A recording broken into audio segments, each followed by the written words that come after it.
ভাই কি খাবার দাবার নিয়ে অ্যানালাইসিস করেন খুব বেশি, যে oil percentage 12%, risk factor high, এরকম করেন মুশফিক ভাই?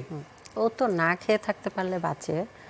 আর রিসেন্টলি 5 to 6 ইয়ার্সের আর বেশি হবে হয়তো, যে আরও বেশি মানে একদম ডায়েটটা এমন প্রপারলি মেনটেন করে যে ও বাসায় থাকাকালীন আমার খুব চিন্তা করতে হয় যে আসলে কি খাওয়াবো, কি খাওয়ালে ও আর কি মানে খেতে পারবে। না হলে দেখা যাচ্ছে যে অল্প খেয়ে উঠে চলে যাচ্ছে, যদি এটা অয়েলি হয় বা স্পাইসি হয় তখন না খেয়ে উঠে চলে যায়, তো এটা মেনটেন করে। আপনার বাবার বাড়িতে যখন মুশফিক ভাই যায়, শ্বশুর শাশুড়িদের, বিশেষ করে শাশুড়িদের একটা অনেক বড় চিন্তার জায়গা থাকে যে আমার জামাই কত বেশি খাবে, বা এটা হয়, এটা বাংলাদেশের ট্রেডিশন অনুযায়ী। সো ওইখানে মুশফিক ভাইকে আসলে কিভাবে দেখা হয়, যেটা জামাই খেতে পারে না এরকম? না, ওখানে গেলে খায়, ওটা তো মানে দেখা যাচ্ছে যে না করতে পারে না আর কি, তখন খায়। আর তখন হয়তো বা এরকম যে মানে ওইটা তো খুব তাড়াতাড়ি যাওয়া হয় এরকম না, একটু লেট হয় যেতে, তখন খায় আর কি। Which is the world-class cable brand?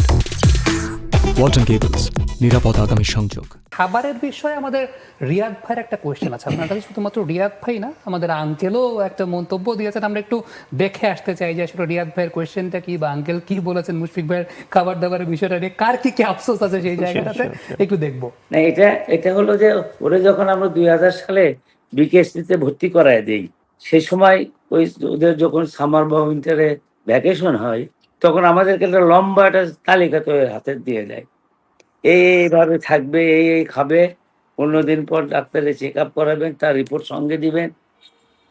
এই তখন থেকে আমরা ওর খাদ্যর তালিকা এবং ওর চলাফেরা সব বিষয়গুলো আমরা তখন থেকে অভ্যস্ত হয়ে গেছি, যে ওকে কী কী খাওয়ান লাগবে, কী কী খাওয়ান লাগবে না। আর ও তো বিকেএসপি থেকে বের হওয়ার পর থেকে তো নিজে আরো টাইমলি রেগুলার মেনটেন করে চলে, যে কারণে আমরা ওইটাকে খুব স্বাভাবিকভাবে নেই। ওর মা একটু মাঝে মধ্যে আফসোস করে, এটা পাকাই ওটা পাকাই, ছেলে খায় না, একটা খায় দুইটা খায় আর খায় না, মায়ের একটু আফসোস থাকে।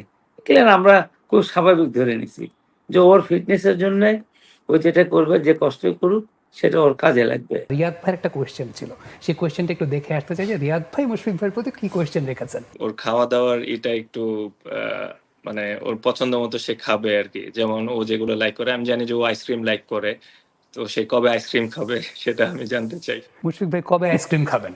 আমি একটু বলি এটার অ্যান্সারটা, ও যেদিন সেঞ্চুরি করে ও সেদিন খায়। For more updates, subscribe to our YouTube channel and click on the bell icon. Follow us on Facebook and Instagram. Download T-Sports app to enjoy exciting games and highlights. Visit tsports.com.